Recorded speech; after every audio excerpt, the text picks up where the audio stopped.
Well, good morning, everybody. Everybody seems to want to network. It's lovely. Good morning and welcome, everybody, to the last council meeting of this term. Thank you to those online viewers that are watching and to those that have come today to share the last meeting. And I declare the meeting open and welcome everybody, and now ask Councillor Sturt to open the meeting, please, with a prayer. Your Worship, as this is the last meeting of this triennium and that we lost a stoic member of staff during that time, I thought it appropriate that I quote a prayer from the book that he produced, and I hope I don't get emotional because I think it probably will. Shall we stand for the last prayer? Kia tau, kia tātou katoa, te atawhai o te tō tātou, ariki. Ihu karaiti, me te aroha e te atua, me te whewhinga ata haitanga, ki te wairua tapu, ake. Amen. In English, Almighty God, who alone is the leader of all mankind and the fountain of all knowledge, send thy blessing upon us, your servants, this day, as we strive to do all things good for the betterment of the people of the Rotorua district. May we be tolerant in ourselves at all times. Through Jesus Christ our Lord. Amen.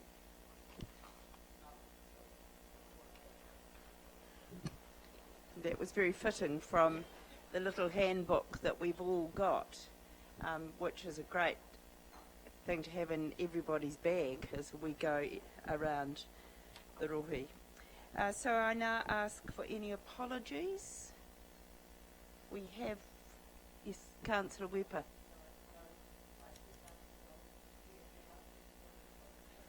Well, I might add that Councillor Donaldson was the third one here this morning, so we were all ready for that, but thank you.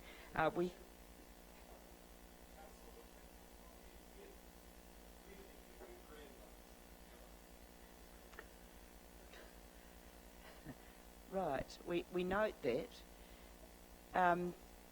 We'll move on. Thank you. Are there any declarations of interest? There appear to be none. Any urgent business? Councillor Donaldson. Thank you, Your Worship. I just seek leave to table a letter from the Mayor of Whistler to the Mayor and Council of Rotorua, only because this is the last formal meeting of the Council this term, and it's addressed to this Mayor and Council. Thank you. At the Council that I read the letter, it's not long.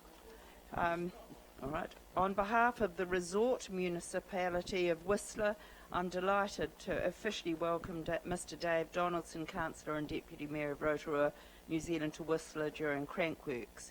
Crankworks Whistler is celebrating its 14th year, and over the years we've seen the event grow to become an increasingly valuable contributor to our resort economy and community.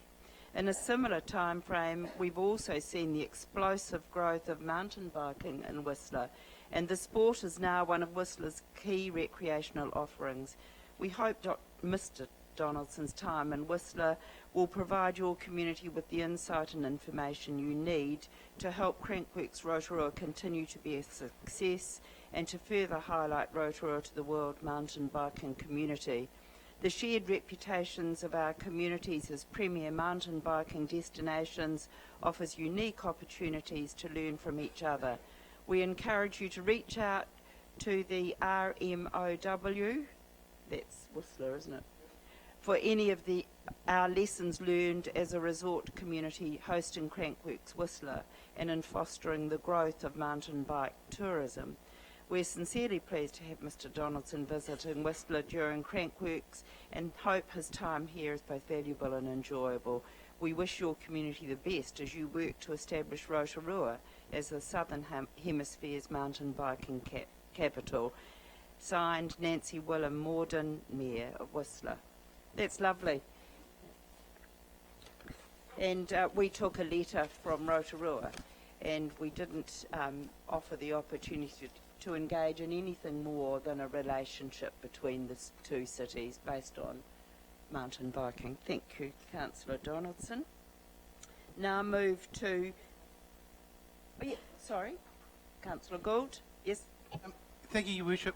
Seeing that this is the last official meeting for the election, I'd like to personally thank Councillor Glenys Sarank for 30 years' service, as I've served under her for 9 of those years, and I'd like to personally thank her for all the contributions she's given to the people of Rotorua.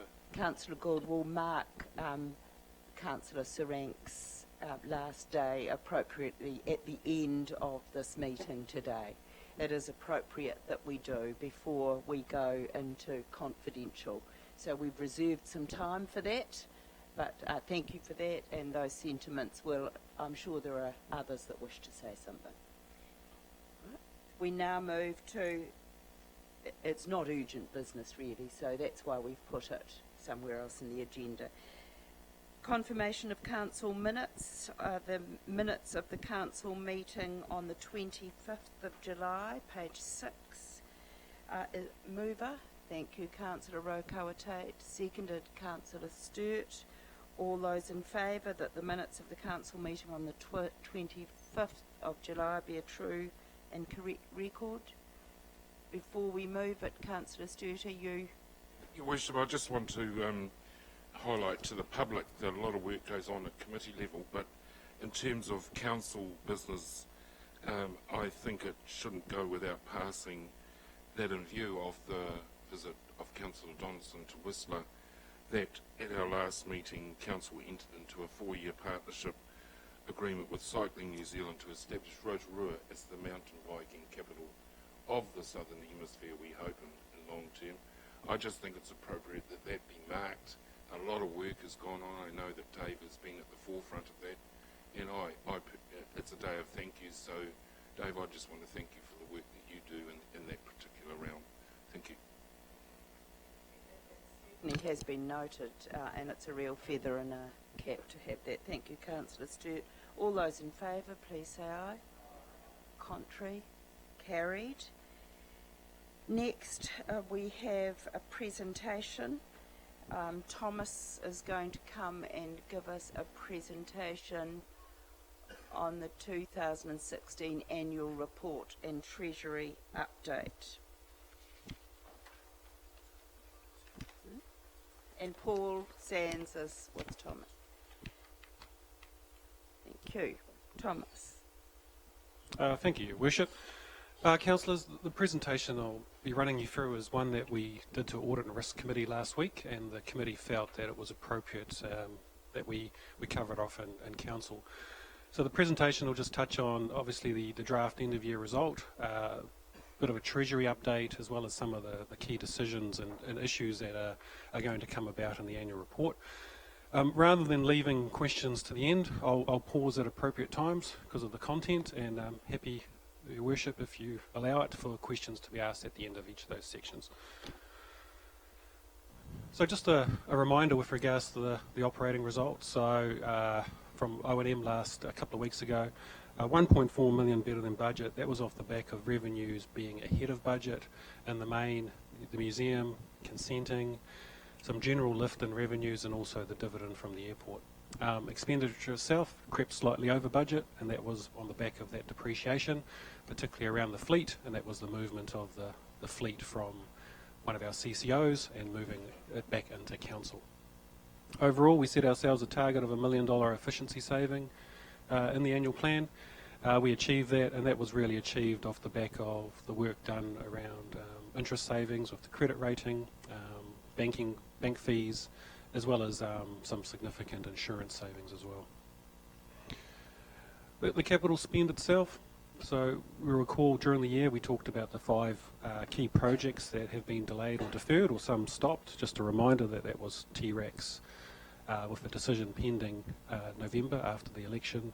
The eyesight, and the reason why the eyesight was deferred was obviously the work can't take place in the busy tourist period, so that work is now scheduled for after this next summer period.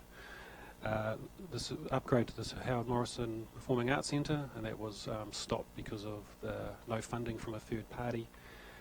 The ERP, or the business line of service system, with regards to the replacement of ozone, and currently in the tender phase with that, and decision will be coming to the council after the election on that, and also the landfill with regards to the need of no longer needing a cell development, and that's as a result of obviously the operating contract change out at the landfill.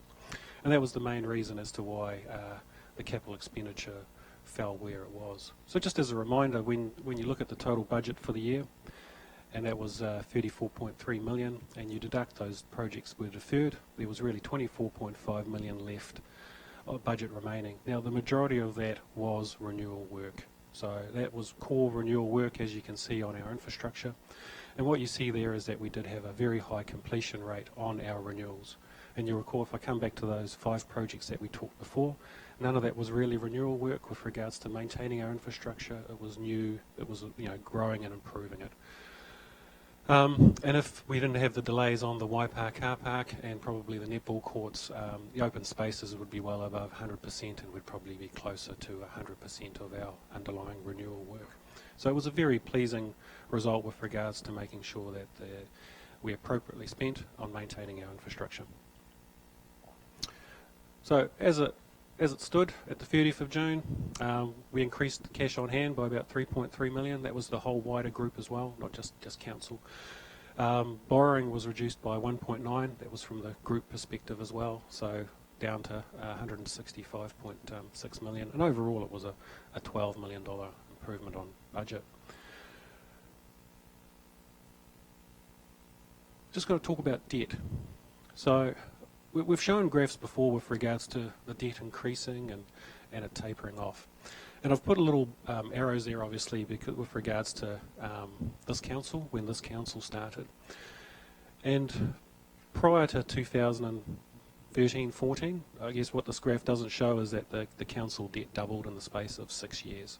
What you also notice, though, is that obviously from 2013 to 2014, which was the first year of this council, where you were under an annual plan that was adopted and approved by the previous council, that debt did increase.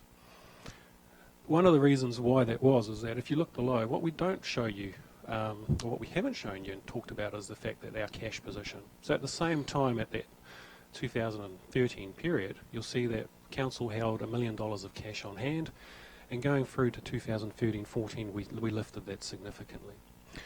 One of the reasons for that was making sure that this organisation had the right level of working capital available to function properly.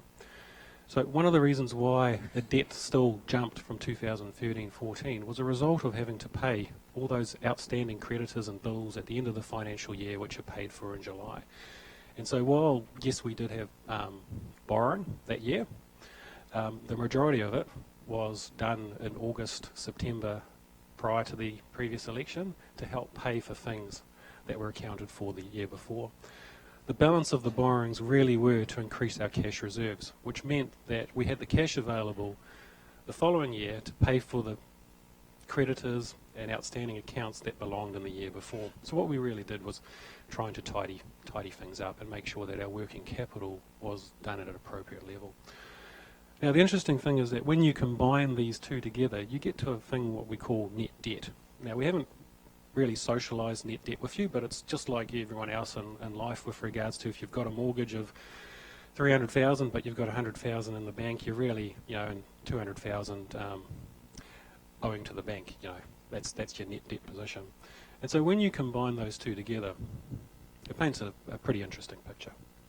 So net debt, just like our total external debt for the 6 years prior to this council, still doubled. No surprise there, and that was because this council didn't hold the appropriate level of working capital and wasn't really focusing on the level of cash that it had. The net debt did jump up with regards to 2013, that first year, and as I said, that was to make sure that accounting for the debts before and getting the appropriate level of working capital, but it has been a $7 million reduction since then as well, and that's obviously, if I go back around that 6 million of cash on hand 2014, 7 million 2015, and the increase to 11 million in 2016, and that's really reflected in here. And as you can see, the two trends, it's nice to see that that's trending down. Obviously we'd all like to see that trend a bit sharper, declining. But I think we have to be realistic with regards to the position where we were probably 3 or 4 years ago to where we are now. So any questions before I move on? Yes, Councillor Sturt and then Councillor McVicker. The funding of the Children's Hub, where does that fit in? Is that in the 2015-2016 year already accounted for? So for you, Madam Chair, that's half is accounted for in this year's annual plan funding, and the balance is the following year. Yep. So it's not reflected in this. Further question, that will be funded by debt, cash savings, or through rates? At the moment, with regards to this year's annual plan, there is no intention to borrow this new financial year, and I think the long-term plan for next year, I don't think has any borrowings either, but obviously that's subject to the annual plan cycle that will take place after the election, yes. But there's no intention to borrow the next 2 years, no. Councillor McVicker. Your Worship, first of all, Thomas, compliments for a great result again. Just one clarification, if I may. Under the city services, you showed a budget of $1.258 million. I got the impression it was $1 million per annum. What else is there included in that budget? The budget was 1.2. I think there might be a little bit else, a few things. I'm not too sure what the other 58,000 is. It might be a little sundry activity. No, the first 3 years were 1.2, followed by 800,000 for the remaining 7. Yeah. Yep. And then, it was Councillor Bentley, Gold and Kent. Thank you, Madam Mayor. Thank you, Thomas, for your report.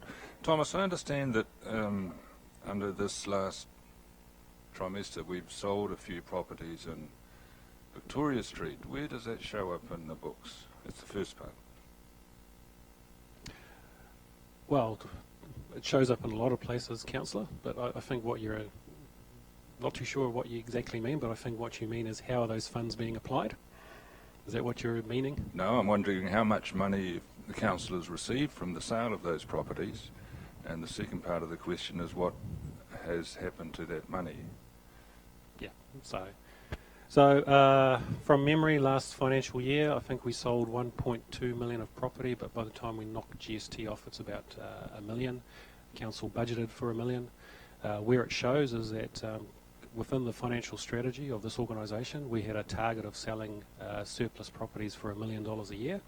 That is to help fund our capital works, but also to make sure that our debt is reducing as well, and that's where those funds have been applied. I mean, to help fund our capital works program, as well as obviously contributed to reducing our debt in the last financial year.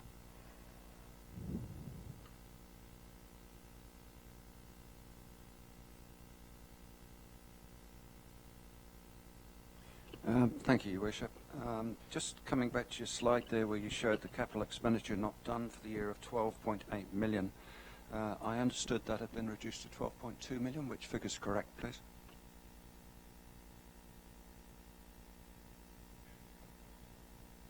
Look, I don't know where your figures from, Councillor, so these are the figures that have been talked about the last couple of months, so these are the right figures as far as I'm aware.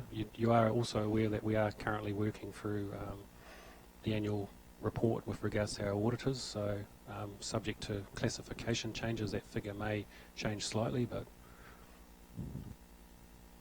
Councillor Gould. Yeah, thank you, Thomas, for your report.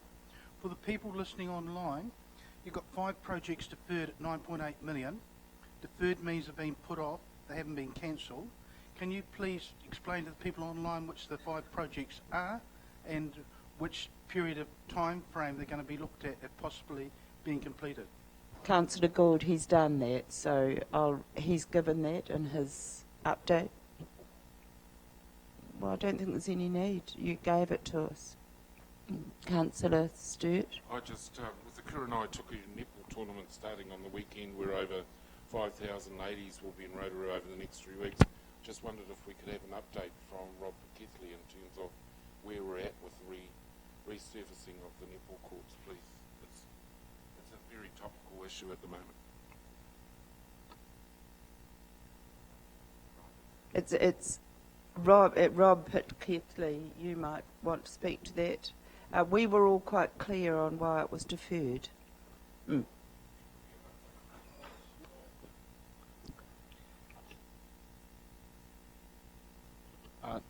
Through you, Madam Chair. The situation with the netball is that we're working with Rotorua Netball to raise the funds. The time frame that they have for doing the work sits between September and April. We're looking at doing it after Christmas, as long as we can find the appropriate contractor to lay the rebound day surface. But that's scheduled to happen through the gap in the season this year.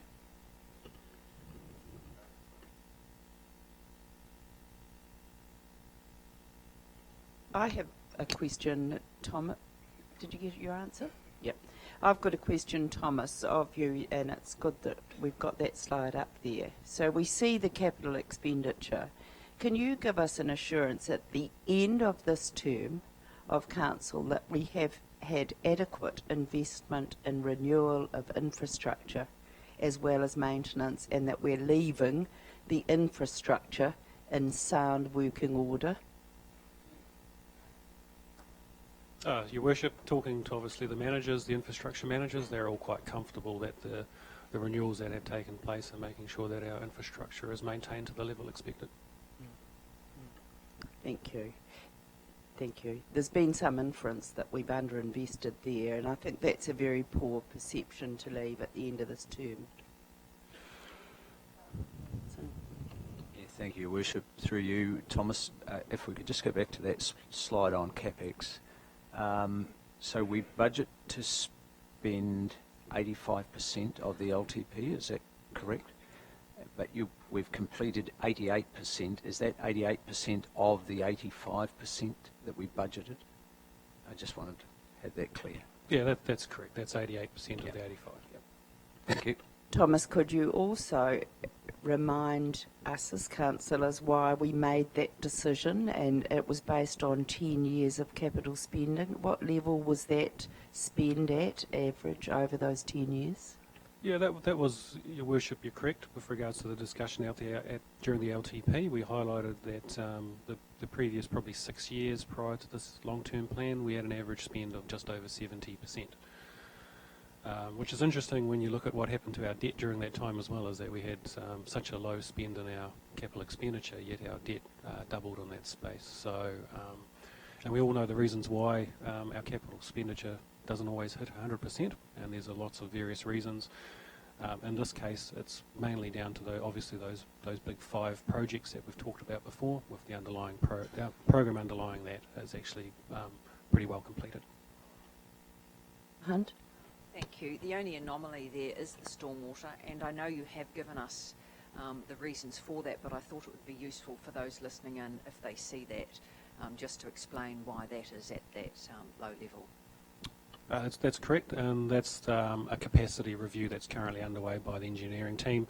And by capacity review, that I think that means that understanding obviously the future needs, and where you dig up a stormwater pipe, do you replace a 1 metre diameter pipe with a 1.5 metre diameter pipe to make sure that it's future-proofed and going forward. And I understand that review is well underway, and the renewal program should kick off again shortly. You, Thomas and Paul, did you have anything to add? You're at the table. No. Yeah. Thomas? No, I'll carry on, Your Worship, Thank if you. that's okay. Just going to touch a little bit on actually our borrowings and just explain it, because while we talk about a figure, it'd be good to explain underneath what's actually happening. So what this graph shows you here is that it's the value of debt that we have maturing in each of those years, and so it's a 10-year profile. You'll recall we went for the credit rating, and we got our AA- credit rating back, I think, in February or March, and we had a lot of short-term borrowings available at that time, and we refinanced that and got a significant amount of savings per annum as a result of that. And as you can see, we refinanced $49 million with $70,000 a year of annual savings if we didn't have the credit rating. The green on those bars shows you where we place that $49 million. So, we don't just place it in one tranche and move on. We look at our profile, we look at spreading the the risk, and the risk that I talk about is probably liquidity and pricing risk. So what you want to do is make sure that you don't have a lot of debt repricing in any one year, because then you're exposed to that repricing risk. What you also don't want is a lot of debt maturing in 1 year in case the capital markets shrink, and the last time that happened was probably after the big global recession back in 2008-9, where it could be difficult to get debt, and so we look to spread it. And as you can see, our shorter term stuff is a lot of stuff that we had fixed before at probably higher rates, and as you can see, as we've pushed it out and placed some of our newer debt, we're achieving some good rates, 3.6, 3.7s, 3.9s. Within there as well, we've got some 2.9s and those sorts of things, but that's what we do there. The good thing is that as we've been refinancing, our average cost of debt has reduced. And I'll just flick to the next slide so I can remember the figure, 5.38 to 4.71 during the year. So it's been a good reduction. And all that yellow that we see on there, as we go to refinance that going forward, we expect approximately 200,000 per year per annum of savings as a result of that credit rating. And that credit rating effectively will save us 15 to 20 basis points as it matures. So this coming year that we're in now, we've got about 25 million coming due. The pleasing thing is, as you can see, that it's quite a high cost compared to where we are now, and so as we refinance that, we hope to achieve some interest savings on that. How is that all reflected in the annual report? And my apologies, this is probably where it gets a little bit dull, where I'll show you a note from the annual report. And that's reflected in the financial statements under note 22. And as you can see, this is probably easy to understand. I can say that totals 165.6 million. And then I'll show you this one, and this is where accountants do their thing. The key really is the top portion where we talk current, that's the debt that's maturing in the next 12 months. And the bottom portion, which is the non-current, is all that debt that's out for the further 9 years. And you'll see there that the change from last year, 2015 to 2016, is that we've got less now current, so we've spread more out and fixed it. And you can also see that we've had a bit of a shift, and that's that 55 million to 98 million. We've had a shift away from bank funding to the local government funding agency. So we're putting more and more money with the local government funding agency, and that's just purely the power that the benefits that the local government funding agency has brought us, that the banks just aren't competitive in this space anymore. They realise that, and so we're just getting more and more access to more and more cheaper debt. Overall, so how is our debt made up? You'll see that 164.1 million sitting there, and I know a couple of councillors that pointed that out. That matches up with what's in the pre-election report, but we do talk about our overall debt being 165.6 million. And the reason for that is obviously the bank facility that the airport has picked up of 3.4 million, which they paid down 1.9 in, and so therefore the 1.5 plus the 164.1 is the 165.6 that we talk about. Issue going forward, I think, and this is probably something that we all need to be aware of, is that this graph is exactly the same as the one before, but without the yellow and green. And so the reason why we've circled that peak in 2018-19 is that poses a little bit of risk for us as an organisation and actually the community. And the risk there is that we've got quite a significant amount of debt maturing in one financial year.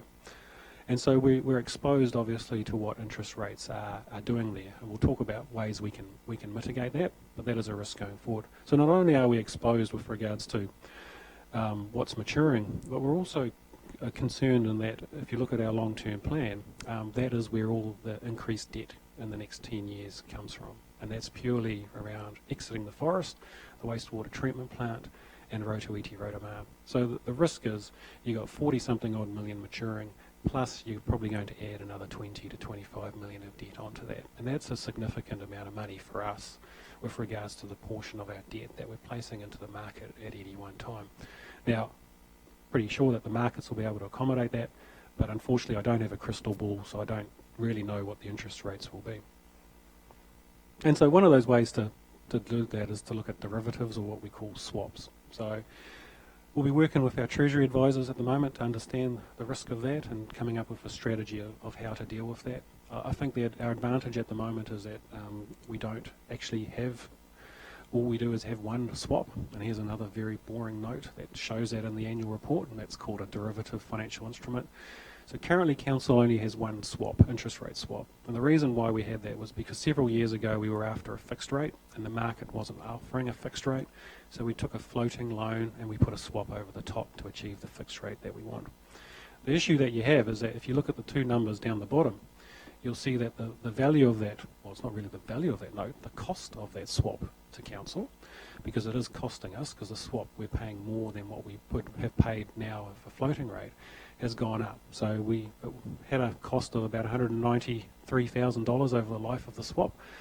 With interest rates decreasing, that's now adding an extra $200,000 cost as a result of that swap. So if we come back to this here and say one of the ways of managing this is putting swaps in place, and you can put forward starting swaps whereby those are the sorts of things that you can say, I want this interest rate at this time, and that's the one that you accept. And we can start putting swaps in early. There's a whole lot of different ways of doing this. The risk obviously is with swaps is that you have to accept what the market does. And unfortunately I haven't come across anyone in the last few years that's been on the winning side of a swap. And if you look at our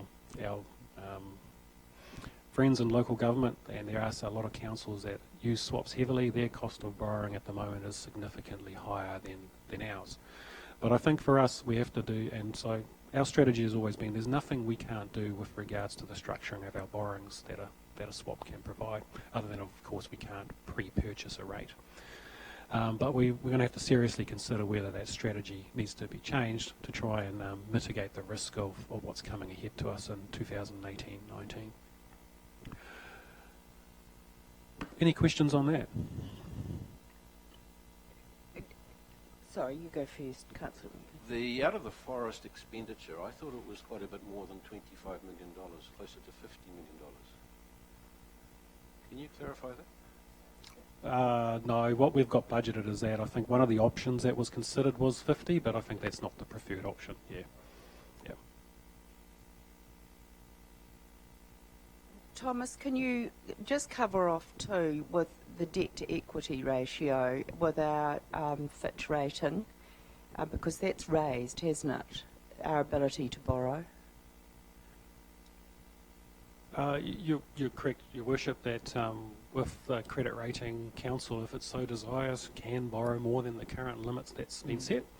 So without a credit rating, with the local government funding agency, you can only borrow up to 175% of your income.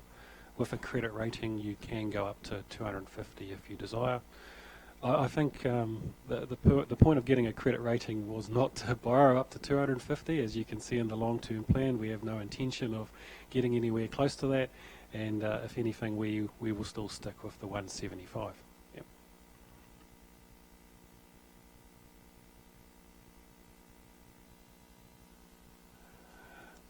Liquidity. So liquidity is important for us, and obviously liquidity is the ability to access funds when we need it, particularly under emergency scenarios. So what this shows is our liquidity is obviously in the cash that we hold, but also in the bank facilities that we have as well. And we've had a significant change during the year.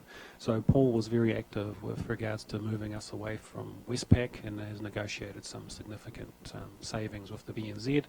So we probably had about 60 million of facilities with Westpac at the start of the year, and we're down to 15 million at the end of the year, and as you can see, we've filled that with the BNZ. Now, the top one, which is BNZ1, that's our emergency fund. So we've never drawn on that. That just sits there. It does cost us a little bit of money to have, but in case of an emergency, and generally a civil defence emergency, and we need quick access to funds, that facility is there in place. And so there's no issues with regards to drawing that down or asking for permission. In case of an emergency, instantly have access to 15 million of funds if required. The second two facilities really help us with our day-to-day cash flow and our working capital and managing our long-term debt. So overall, I think, Paul, I don't know what the annual savings were on that. Oh, there they are in front of you. So just changing the facilities has saved us $65,000 per annum in fees. And the pleasing thing with regards to our liquidity, 2015 it was about 128%, and so we've grown that to about 135, 136%. So we've got a little bit more liquidity than we have. Oh, and as Paul's just whispered in my ear, also negotiated with the local government funding agency. There's an additional 35 million that's available if required from the LGFA as well, which isn't reflected in those facilities. So from a liquidity point of view, we've got access to a significant amount of funds if required, but obviously there in case of an emergency we don't intend using much of that going forward. So before I go on to receivables, any questions on that, councillors? Weber? The 35 million you mentioned with the LGFA, I haven't heard that before. Do we pay anything for that? No, we've managed to negotiate no cost of having that facility available. So we've effectively issued security. So there's security available with the LGFA, and when we require it, I think we just have to give a couple of days' notice and we can draw down it. And yes, and to put into perspective, the LGFA, if we were to borrow on that 35 for 1 month, it would be 2.1%, and if it was we borrowed for 6 months, it would be 2.2. So you can obviously see the significant savings that can be achieved by using the LGFA versus the banks. Yeah. Are there any risks with having so much borrowing with the LGFA? There's always risk when you concentrate your debt in one area. I think Auckland might be Christchurch as well, are limited with regards to how much they can borrow from the LGFA, and that's just obviously because of their sheer size of their borrowings. One of the things that we are going to be talking about to our Treasury advisors, obviously, when we look to try and mitigate that peak, is to look to set a limit as to how much we should prudently have with the LGFA. Yes.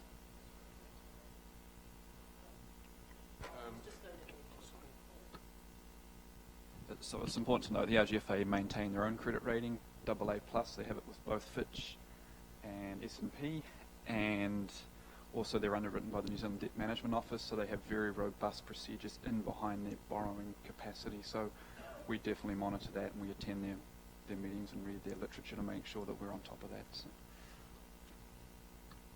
I just want to go back, having listened to the overall picture of this, and I'm delighted as is Councillor McVicker. I just want to ask, there apparently is a perception that this council has neglected core services. That's water, sewage, stormwater, drainage, all the core services that are so-called core services. Can you just assure us that in view, and Councillor Hunt asked the question regarding stormwater, that in the last 3 years we have not neglected the provision of core services based on the asset management plan? No, that's correct. That hasn't been the. I thought I'd ask that question actually. Yeah. We did need that assurance though. Councillor Gould. Chair, thank you, Thomas, for your report. In the case of a civil disaster, this council can borrow more money from the government. Is that correct? Oh, look, in the case of a civil emergency, obviously the government steps in and provides any assistance that it can, yes. So. That's absolutely right. And there's ministerial powers for calling. Councillor Weber? Just going back to the previous comments about core services, I've already had the assurance right through, particularly in this last couple of years, Madam Chair, if I may say, that things came to light that we actually weren't aware of, like the condition of the library building and many other things, this building, that hadn't been brought to our attention. So I think through that process, I've actually had assurance over a number of years that we are keeping on top of our core services. And I also know that's come to this committee not this committee, Operations and Monitoring, that we are have our asset management plans updated. So I think that's come to us quite regularly. So I'm surprised that councillors are not sure that we have been doing it properly. So I just raised those things. I think it's part of a wider debate that's going on at the moment. Thomas? Look, Your Worship, I think this question has come up a number of times. What we haven't done is we haven't analysed the percentage of capital spend this last 3 years versus the previous 6, 10 or whatever. All I can say is that it's probably similar or probably a little bit better. If you look at this last term of council and you look at the capital expenditure, 2013-14, you had no choice. We did the things that we had to do. You inherited a financial position that was not sustainable, and we significantly had to constrain this organisation, not only in operating expenditure, we pulled 8.3 million out, but also constraining capital expenditure in that first year, and we did the things that we had to do. The very next year we also underspent in 2014-15, but that's mainly down to one project, T-Rex. T-Rex was in there at 13.5 million. So if you just look at purely the numbers and say, we should have spent this, but we only spent that, and it's, you're under-investing in the infrastructure, you actually have to look at the underlying numbers and understand what's actually driving that. And so the previous year was purely down to T-Rex. This last financial year is purely down to those 5 projects that we've kept talking about as well. So there is this assertion that we're under-investing in our infrastructure and we're putting it at risk in the future is just wrong. Not in saying that things happen. There are always uncertainties. But it won't be as a result of this organisation choosing to underinvest in infrastructure. Please, Tom. Can't be much more. I might have to hand this bit over to Paul because it's so interesting, but look, it's his note too. I'll talk my way through it, yeah. Look, one of the other ones is, part of our working capital is obviously understanding our debtors and other receivables. So, look, we did have a significant rate increase last year. I think we all didn't want it, but we realised we probably had very little choice with regards to the position where we came from. The pleasing thing is that we haven't seen that increase percentage in our outstanding rates receivables. So overall, we're sitting in a similar place. The only difference you'll notice, obviously, that we have advanced funds to our CCOs. So if you look at our long-term plan and it says our borrowing should be 145 or 149 million, and I tell you now it's 164, which is just the council one. The difference is because we're holding 16 million of debt on behalf of the CCOs. So 15 million of that is for the airport. And as I showed you before, it makes sense for us to borrow at 3% rather than the airport borrowing at high fives. And so we've on-lent that and $1 million to Rotorua contracting. The other thing is there's a small increase in prepayments, and that was around insurance renewal work. So we previously went on a 12-month cycle. Unfortunately, what we ran into an issue is that the way we do insurance, we access the London markets and we use commercial brokers. And a lot of people have an end of year of 30th of June, so you've got everyone coming in and trying to use and get access at the same time. So we've extended out our insurance to 15 months, so now we go through a renewal cycle in October and November, so our brokers have more time to focus on us, the markets have more time to look at us in more detail, and just to give you a heads up, we also expect probably a 5 to 8% decrease in our insurance costs for this next financial year, probably as a result of being helped by the fact that we've got out of sync. But there is, as a result, a $500,000 increase in our prepayments, and that relates to the insurance for that 3 to 4 month period that we bought in advance. With regards to our rates collection, so overall we have I think a pretty fantastic rates collection. So I think, I'd like to take credit for this, but I can't. So I think Murray and his team, and particularly David Hancock and Harry Chang, they work very hard on this, and to achieve an overall 99.5% recovery is pretty good. You'll see though that we do have about 4 million of outstanding arrears and penalties, so probably half of that is about penalties. And remember as well that that's 6 years worth as well. So we get a pretty high recovery rate by the end of the first year. We then do even better with regards to, obviously there's mortgage demands and those sorts of things. And then as the years go down, we slowly collect on people because their circumstances change and so forth. But unfortunately, at the end of it, we do tend to write off about 0.5% at the end of the 6 years. So just to pause there, any questions up to there? So it's very pleasing to see that we have got a good rate of rates collection.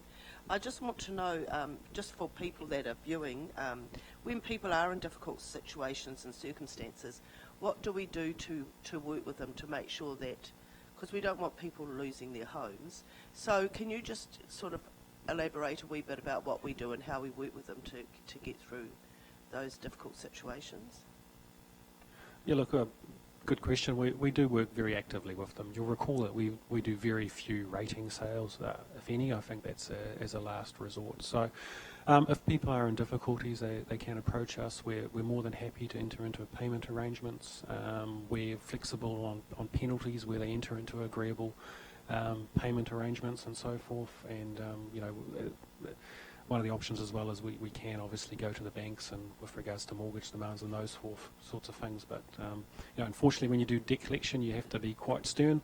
But in saying that, we do have a level of flexibility and helpfulness, and by all means, we work actively with the individuals to get the outcome that we're after, rather than feeling that we're pushing them into something. We can remit some penalties if you're convinced that they're going to pay. Yes, so you've regularly. provided me with some delegated authority on that space, and I can give an example recently where I've done that in the last month, where we've had 2 to 3 years of arrears, and it was totaling $20,000. We had a look at the underlying rates, and probably the number of pan charges weren't quite right, so we restated that, and we've come into an agreement. They've stuck to the agreement, and I've reduced the penalties to help them through that period, and now they're quite happy and able to pay going forward. So yeah, we work actively with them. Councillor Gould, and then Councillor Kent, and then Councillor Mix. Thank you, Thomas, for your presentation. I'm going to talk about the previous slide, but before we do that, when you mentioned at the beginning, you said that the total debt was 165.6 million, and you said in one of your slides that the debt was 164.1, and the difference was because of the airport. The difference in that is $1.5 million. Has that been reflected in the previous slide, the 1.5 million from the airport, or is that plus your 16 million? Sorry, Councillor, which slide are you referring to? Are you referring this one here? No, the airport debt's not reflected in this at all. No. So where the 1.5 will come in is on Council's balance sheet when we've finalised the annual report. Under the group debt, you'll see that extra 1.5 there. So overall Council will be 164.1 million, and the group debt will be 165.6. That's where you will see that. Councillor Kent. Thank you, Your Worship, through you. I assume up there that the $16 million loan to CCOs is the airport debt. Can I ask, please, since you've produced financial accounts for the group, when we are going to see released the financial accounts for each of the CCOs? Very shortly. So, Councillor, I haven't released the accounts for the group at all. There's been no group accounts shown at all today. So as we speak, the auditors are working through on the draft financial statements of the airport, and we hope to have them released in a couple of weeks, and understand on Rotorua contracting that will take place shortly. Yeah, But they're currently auditing both. If you haven't done the accounts of the group, how can you establish our current financial status? As it says, Councillor, it says draft. But as you know, debt can't change on a specific date, so we know exactly what our CCO's debt is on the 30th of June, and we know what our debt is. I add the two together, and it's pretty simple. Thank you, Madam Mayor. Back to the slide with so pleasing, 99.5%, where is it, that we recover from our rates, which is very pleasing.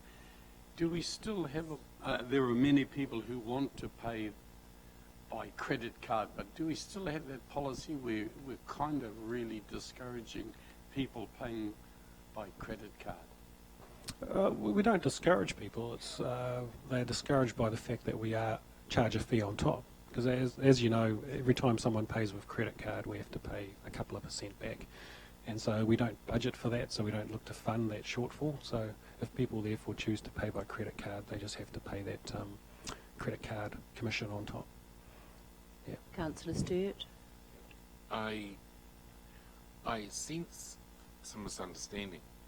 I heard Thomas say before that net council debt in this annual report will be $155 million, down from 162. And I think that is that figure indisputable, because I'm now hearing some mixed messages in terms of, because he said we had we dropped it by 5 or 7 million. This one here. Well, no, it can't be disputed, councillors, because I've got bank statements and loan statements showing it. So it is what it is on that day, and that is the truth. That is reality.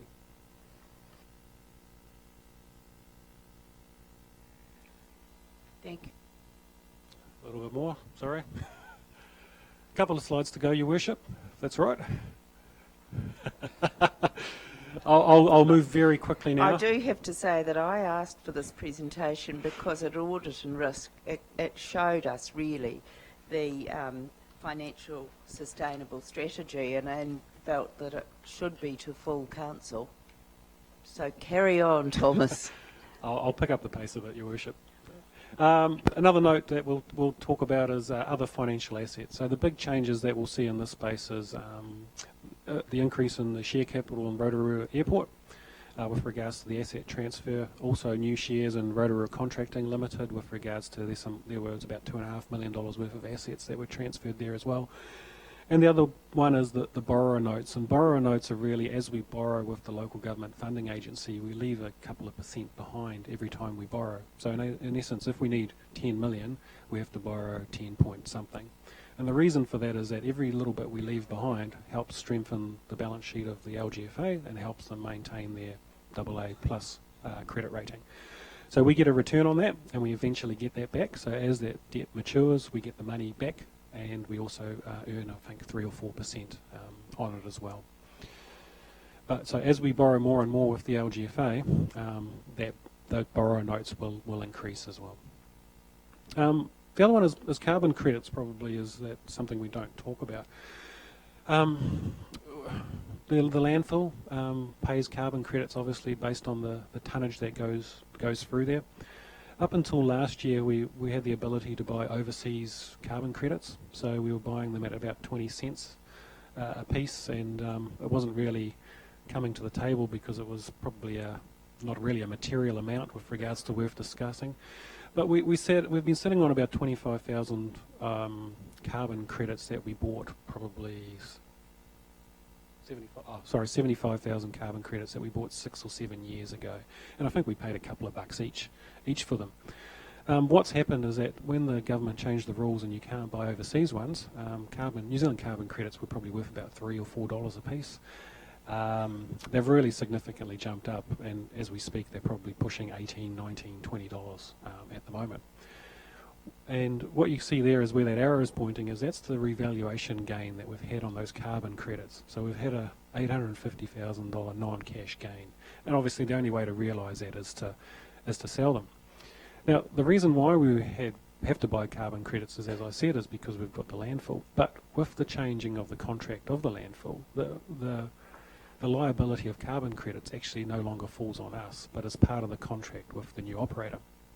So we're now sitting there going, well, we've got carbon credits, but we don't currently actually need them, and going forward, because we've got a long-term contract, we have no need for them during that time either.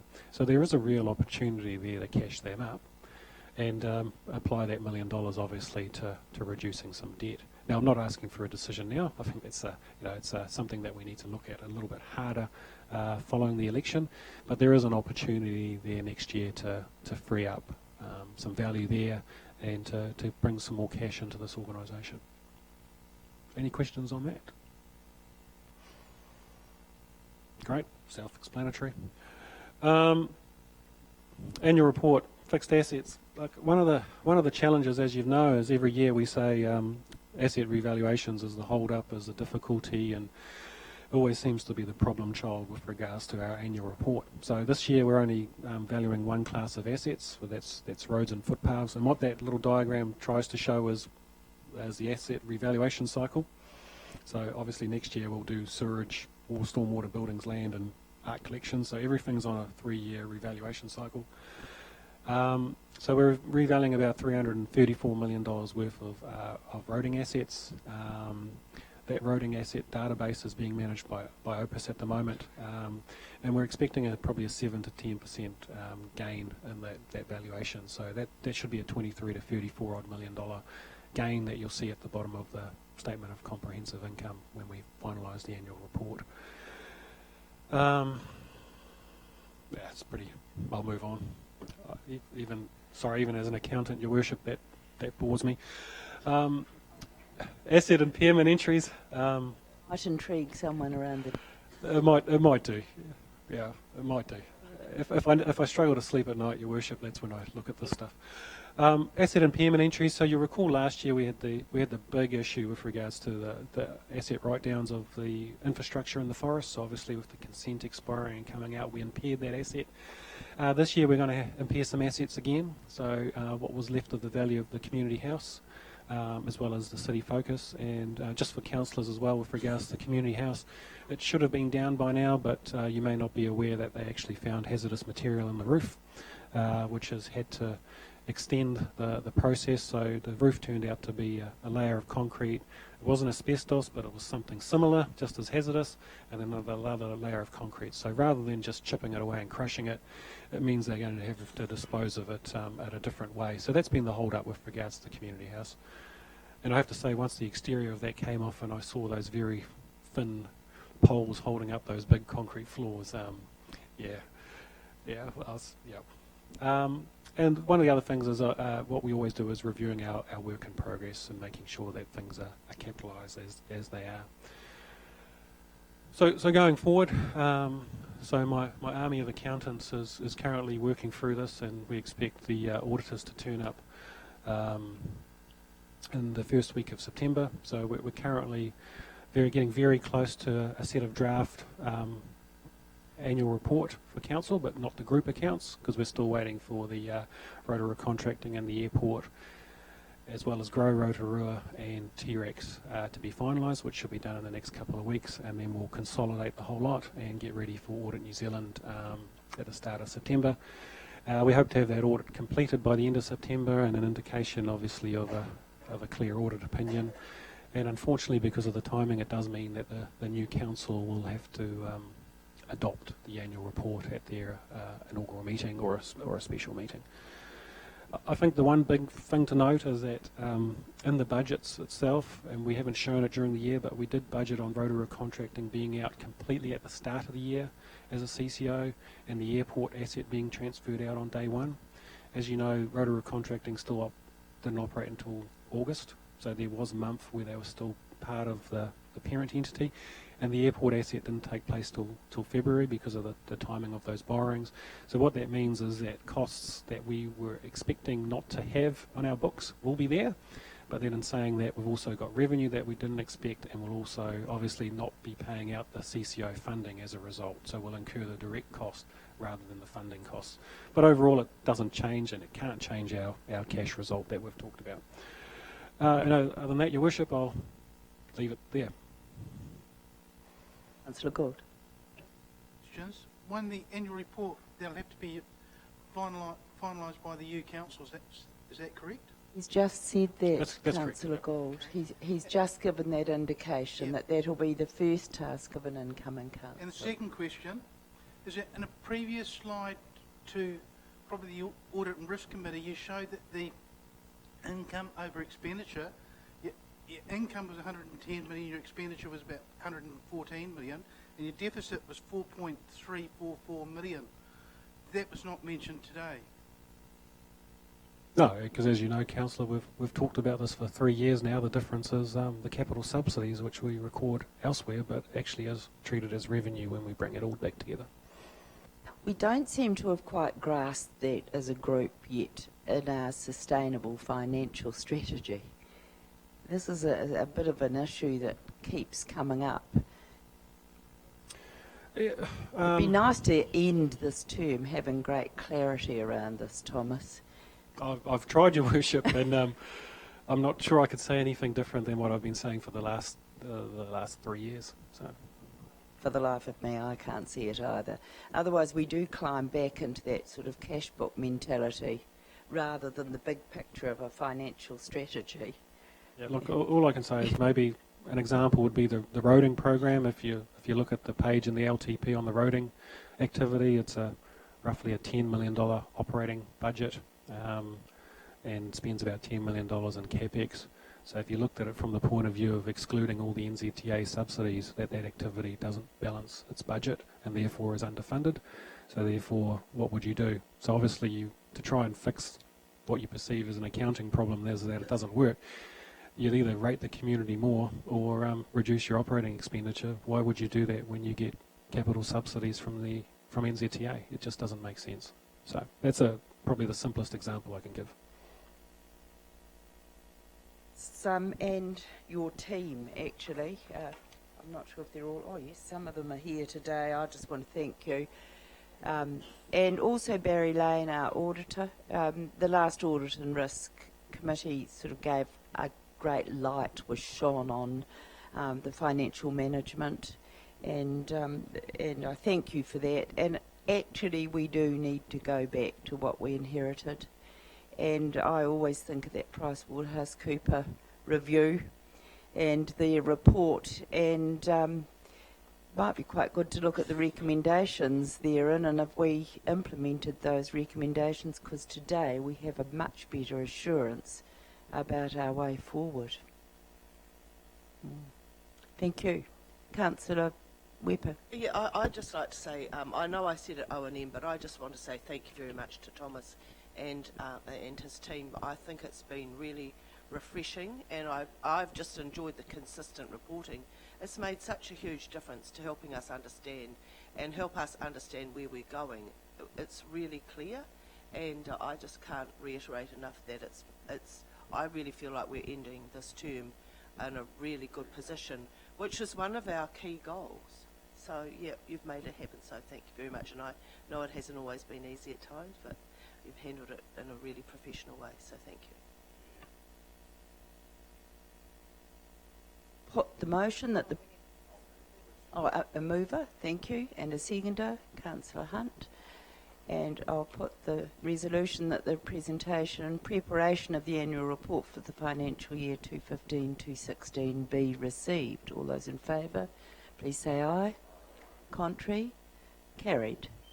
Thank you, and thank you. And as the councillors and the politicians leave, you'll have the auditors come in to fill the gap.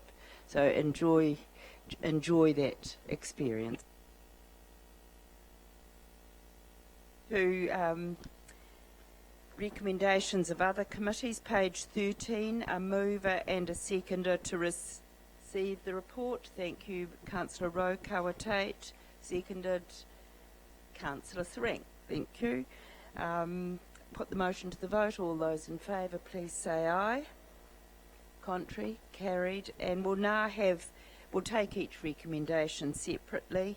The first is recommendation 1, the delegations to the Chief Executive during interim election period. You move, thank you. Seconded, Councillor Maxwell. All those in favour, please say aye. Contrary? Carried.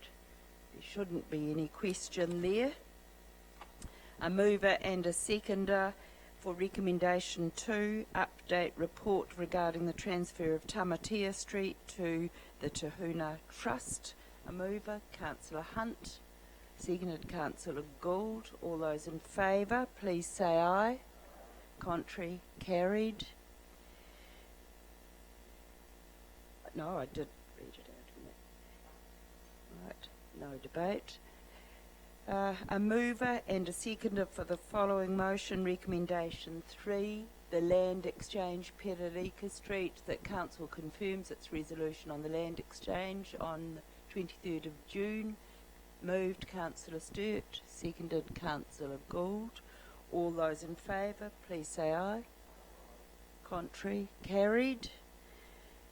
No debate really. Is there any debate? Right. The motion, recommendation 4, the Library and Child Health Hub construction contract update, that the Chief Executive be delegated authority to award a construction contract once pricing has been tendered and confirmed by Fletcher Construction, and provided it is within the overall approved budget envelope of 12.8 million, less funding committed for the associated professional services. Do I have a mover? So moved, Councillor Hunt, seconded Councillor Rotorua Tate. All those in favour, please say aye. Contrary? Do you want division? All those in favour, please raise your right hand.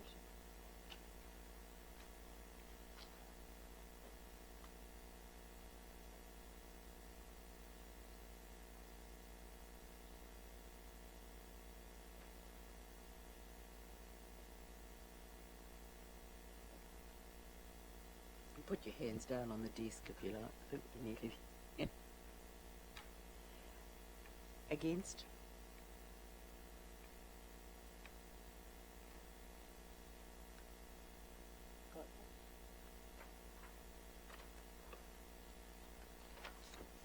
So, through you, Your Worship, those councillors voting for the motion were Mayor Chadwick, Councillors Donaldson, Gould, Hunt, Maxwell, Rotorua Tate, Sturt and Wepper.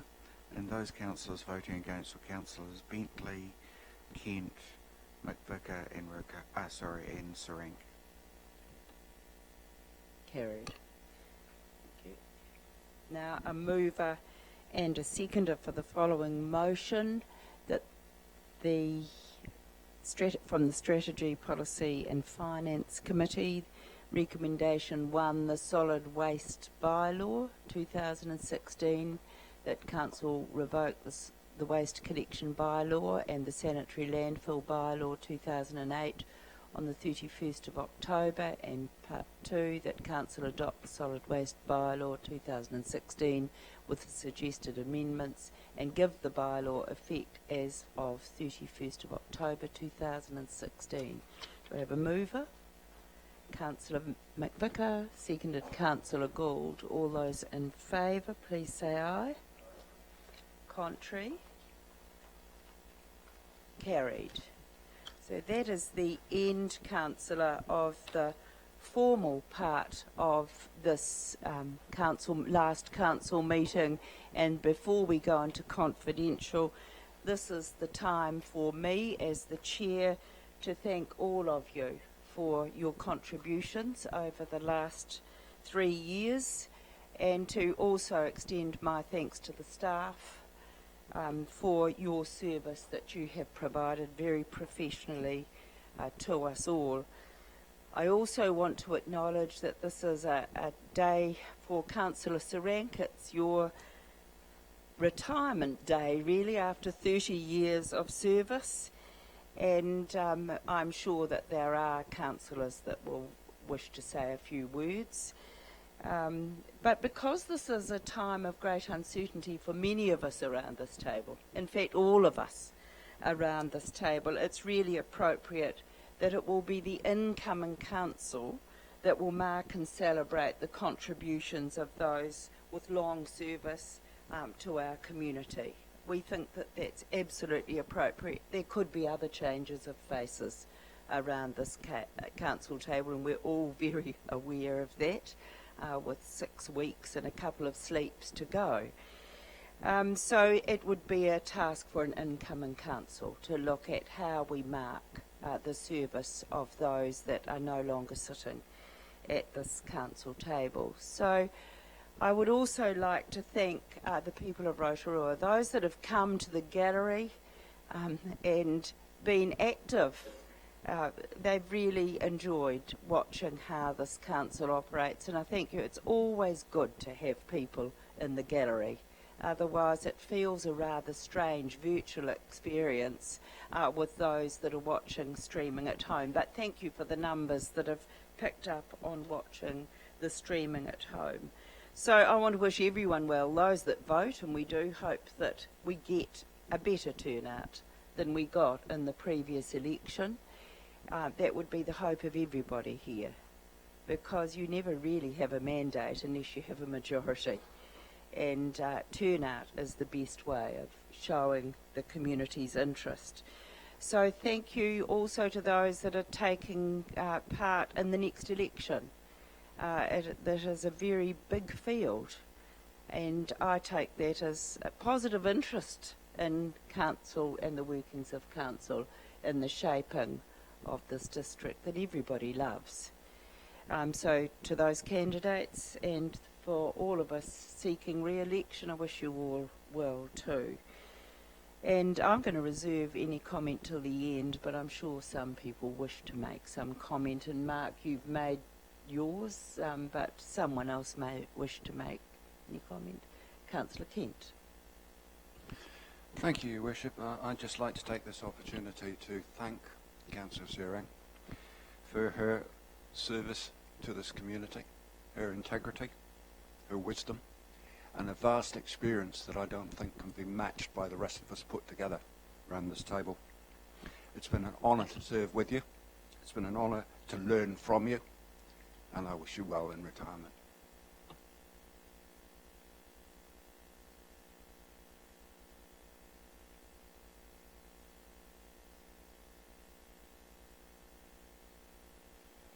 I remember contacting Glenys and going and having a cup of tea with her when I first decided to stand for council, and I found that a very valuable experience, and I've actually extended that to some of the women I know who are standing as well.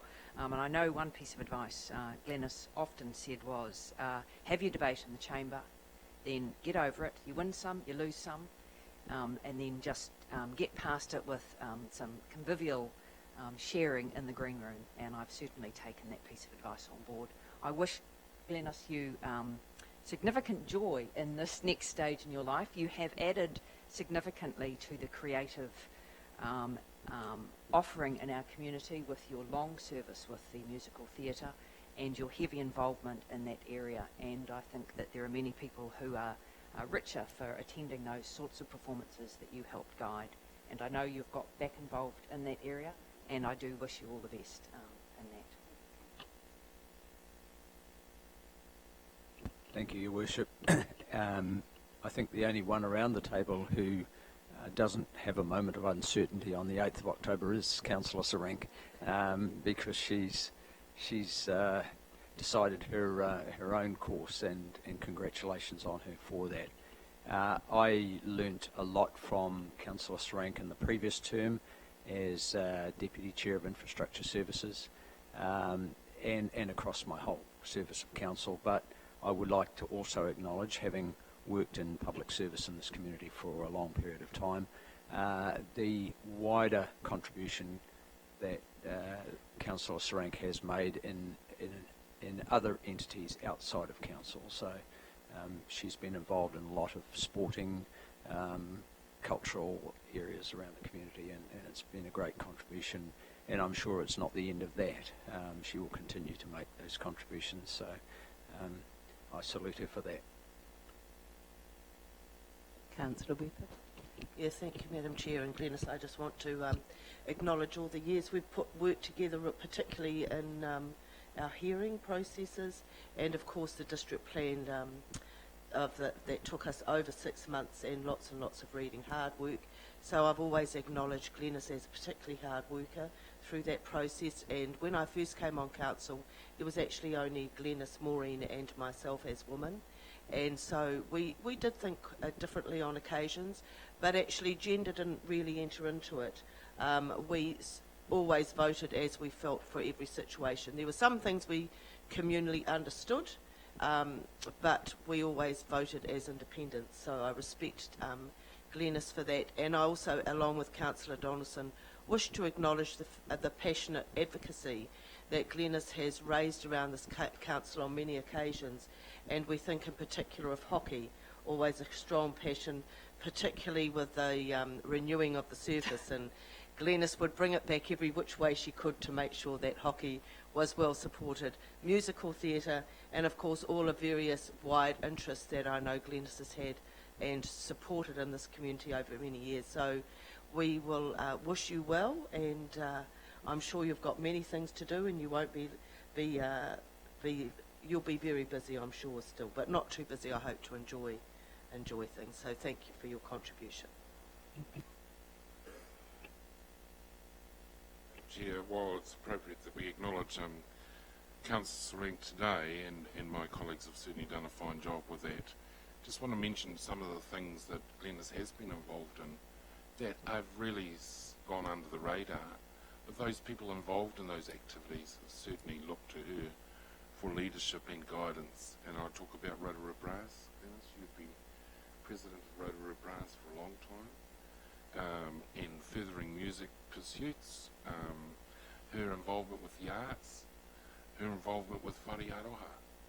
Huge contribution. Her involvement at the grassroots level with mental health survivors, psych survivors in that area, she's played a huge role in that. Musical theatre has been said, but again in hockey, and how she got us all and bribed us all to spend that $1.2 million on the water turf. We realised the other one needed replacing, and she advocated strongly for that. And if there's anything that you will be renowned for is your tenacity in terms of getting the backstage at the theatre fixed, because it was the pits, it was a dump, it was disgusting, and it wasn't of great credit to Rotorua. So I just pay that tribute, and Glenys, I just wish you well, and wherever your pathway takes you in the future. But also, Madam Chair, I take this opportunity as a long-serving councillor. I'm fighting my 10th election coming up shortly. I've served under 4 mayors, and I want to pay a tribute to you and Councillor Donaldson for the work ethic that you have put in every day of every week, working week, over the last 3 years. You meet here on a Monday and every day thereafter. I think you have shown incredible tenacity under some trying conditions, but I also thank you for your leadership. I thank the staff in terms of those who have supported us, those lucky enough to be portfolio leads. We know the work that's gone on behind the scenes, the engagement and the involvement of the community. I've never known a council to talk with its community as much as this council is. You know, I'm proud of that, and I think you and Deputy Mayor Dave should be proud of that as well. So I also wish there's going to be at least one face missing other than Councillor Serene after Election Day on the 8th of October, and I wish you all well, and thank you for your service, Your Worship. Councillor Rotorua. So thank you, Your Worship. I too would like to extend the best wishes to you, Glenys, Councillor Sherenk. You actually, Glenys, are a role model. I don't know if you ever realised that. 30 years ago, there would have been few women in, going into local body politics, and you did that. We have a young woman here, Tanya Tapsell. Tanya's 21. She came in, but you are the role model. You set the trail for women to aspire to political office at central government. So thank you for that. I also want to acknowledge the contribution that your late husband, Graham, and your family would have made. Every councillor that sits at the table, there is family that allow us to do our jobs. So I acknowledge the contribution, Glenys, of your husband, Graham, and family. I want to take the opportunity also to thank you, Your Worship, for your leadership over this term. It's hard to believe that it's only been 3 years since you've been in office. You have been a fearless leader, absolutely. I've been amazed at your constant, at every turn, of talking up a storm about Rotorua, your unshakable belief in the city and the citizens of our community, and that they have to aspire to a future that is different from the past, and that everyone is important. You have allowed new voices to be heard at this table, and you have allowed new people to come into your office that actually have said to me they didn't know we would be welcome. And you have changed the culture of our city for the best. So I want to thank you for that. And I want to thank you again for allowing me to accept the position as chair for strategy finance, and for giving me the opportunity to play my role there. I wish all councillors who are seeking re-election, I want to thank you. We've had a great time. We have to rise above nastiness. We've seen a lot of that, particularly in the last 12 months. We have to rise above that, but I've enjoyed my time working with councillors. I don't take it personally, anything that comes my way. We have to be big enough when you sit at the table and you want to make the decisions that are best for all of the community. But I thank the councillors for being my colleagues over the last term, and to you, Jeff, too.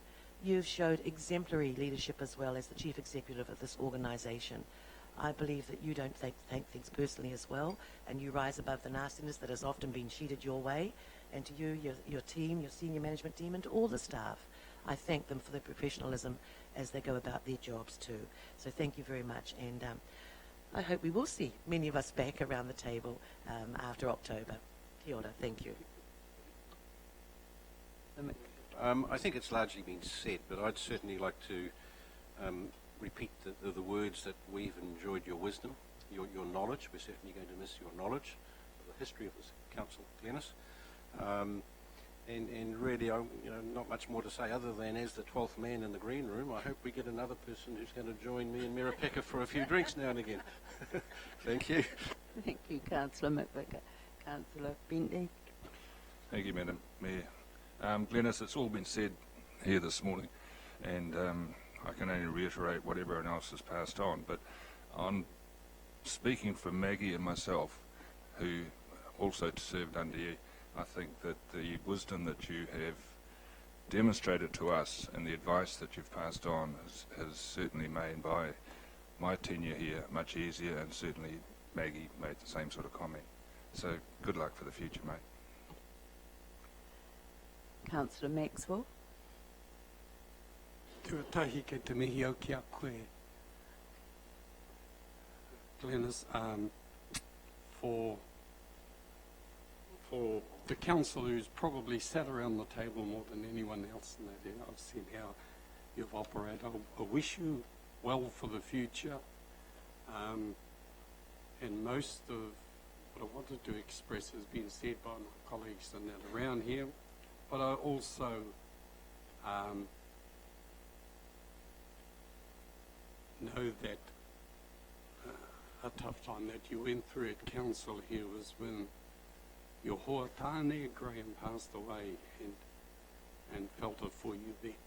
I think the arts community of Rotorua and the performing arts hasn't lost you, and I hope also the hockey area. So I do wish you well for the future. Mate atu koe e manaki, kia rono koe tātou katoa. And also, while I'm still speaking, also to Your Worship the Mayor, wish you all the best, and all of us that are 7 going for the mayoralty, 35 going for council, wish us all the best. And also to thank Jeff and his staff. This last term has been a term different than I've ever experienced in the long time that I've been on council. But personally, I think it's been quite challenging, quite exciting too. And I believe a lot of good things have happened. So with those few words, wish us all the best in the upcoming elections, and thank the community of Rotorua. Kia ora koutou. Well, Glenys, before you say something, I'd like to add some words that might surprise you. But everybody said it, that it had all been said, but I don't think it is known on the public record that it was yourself and Lyle Thurston that tapped me on the shoulder many years ago and said, why don't you stand for local government? Well, you perhaps got more than you asked for, Glenys, but yeah, no, it was local government actually at that time. Yeah, it was local government. So here we go again, battling on. And I hadn't thought of it, but it was inspiring to be asked by a woman to consider a future in local government politics, and I never forget that. And Glenys, I know that you're a battler, and you've been a battler for our community, and a battler that also respected strong views. And we both have held strong views, and that hasn't been easy, particularly not in the last 18 months. But leadership is not a popularity contest. And but I still have the respect of knowing that we are both going to live in this town. We're both going to continue contributing in some shape or form. after the election, and I want to tell you about one battle that I do remember. And I think I won this one, Glenys. We were talking about the lights at the stadium, and I was advised by the mayor at the time that I'd better not vote with the woman. And the woman didn't like the stadium very much, but I stood for the stadium. I believed it. It was part of progress. It was part of development, so I voted with the boys. And I got a bit of a telling off afterwards. But that's back in the old days when you sort of had blocks, actually. So, Glenys, you've made a quote yourself that it's with a touch of sadness that you're going. And for me, it's a touch of sadness that the last 18 months have been a challenge for us both. But we've held our views, and we both continue to hold our views, and we will continue into the future. I wish you well in retirement, and I know that we're going to bump into each other over many, many instances in the future. And I wish you health and wellness, which I think are the two attributes that we all hope for when we leave this council table. And Andrea, it's nice to have you here in the crowd. And at one time when things were a bit difficult for your mother and I said, "Oh, Andrea, what do we do?" And you said to me something very wise. You said, "You're too grown up, woman, you'll sort it out." And we will. So, Glenys, before you say something, the staff also want to say a few words. So I'm going to ask Una to come forward from the staff, and she has a little bit that she wants to contribute to.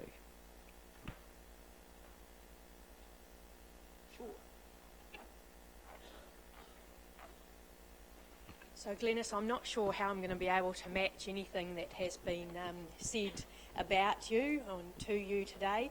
But just on behalf of my governance team who have rallied around behind me and of the staff, we just wanted to acknowledge your commitment to the council and community over the last 30 years.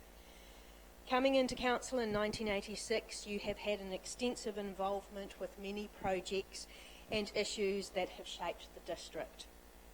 My first recollection of you was actually in the early 2000s, and as a newbie at council at that time, then reporting to the Community Parks and Recreation Committee, and seeing you lead the debate around the relocation of the Toot and Whistle from Currell Park and its location later on down at the lakefront.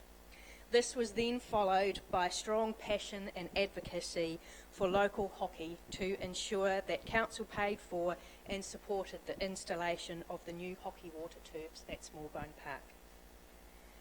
Glenys, you have held notable responsibilities in your time as councillor.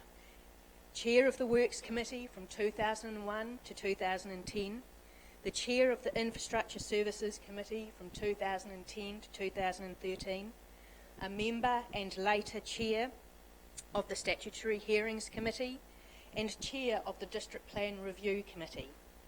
You've also been Council's representative on the Bay of Plenty Public Transport Subcommittee and alternate on the Bay of Plenty Regional Transport Committee. Also on the Rotorua Tiarawa Lake Strategy Group. You have also represented Council on Kiwi Hospital, the Civics Arts Trust and the Upper Waikato Liaison Subcommittee, to name but a few. As the Chair of the Works Committee and later the Infrastructure Committee, you have shown strong passion for roads and roading projects. These have included the Mamaku community upgrade, the village's roading, footpaths and lighting, the two-laning of Fairy Springs and Lake Road, the upgrade of State Highway 5 south of Rotorua, upgrading and improving the public bus service in Rotorua, and being a strong advocate for rural road sealing and funding, and not to mention the performing arts.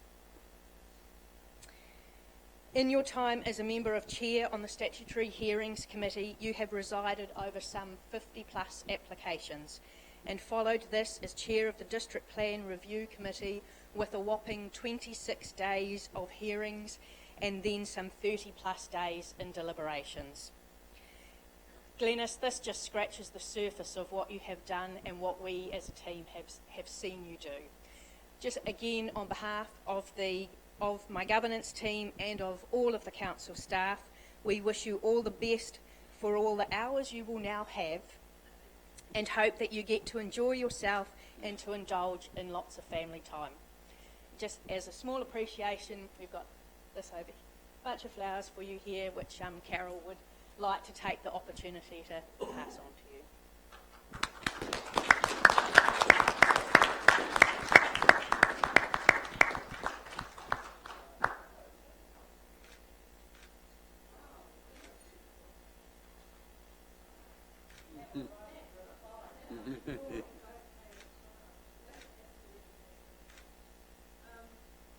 Yes, this is a day of mixed emotions as far as I'm concerned. A degree of sadness, a degree of relief, and just a feeling that I've done a job that I always wanted to do.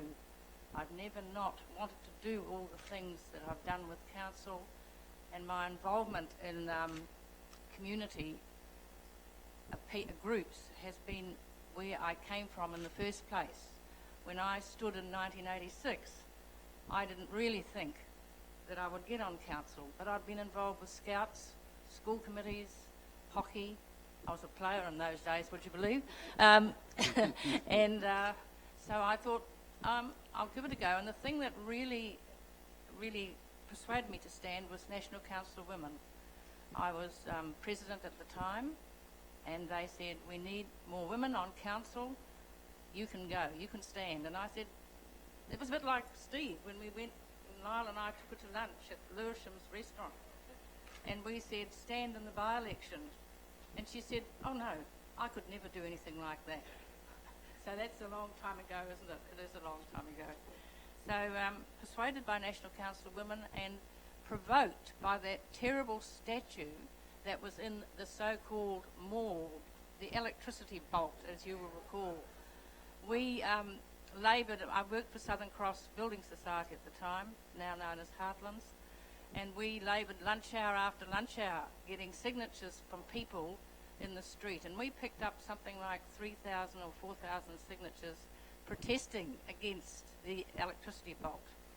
It wasn't installed at that time, but we'd seen the design. And anyway, we presented to council, and I'll never forget, there was Trevor Maxwell, and there was Len Carl, and there was John Kenny and Johnny Lepper, and we made this presentation through the proper process, and we knew jolly well it was just all falling on deaf ears. And as we walked out, Jenny Hotch said to me, that's it, you got to stand.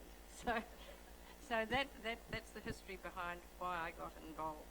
So I just want to say thank you for your very kind words from all of you.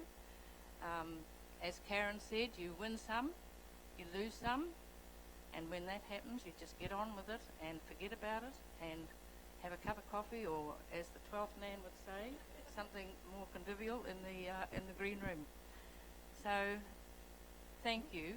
That's it's been 30 years that I have enjoyed. I will be still very involved in my community organisations, particularly in the theatre and mental health and care of the elderly. So thank you, and thank you, staff. I've known a lot of you for a long time, and I will miss the staff. Truly I will, because you have that contact when you wander in the building, and I will miss their friendly faces, but I'm no doubt I'll run into them in the supermarket or elsewhere. So with those few words, I sign off. Thank you.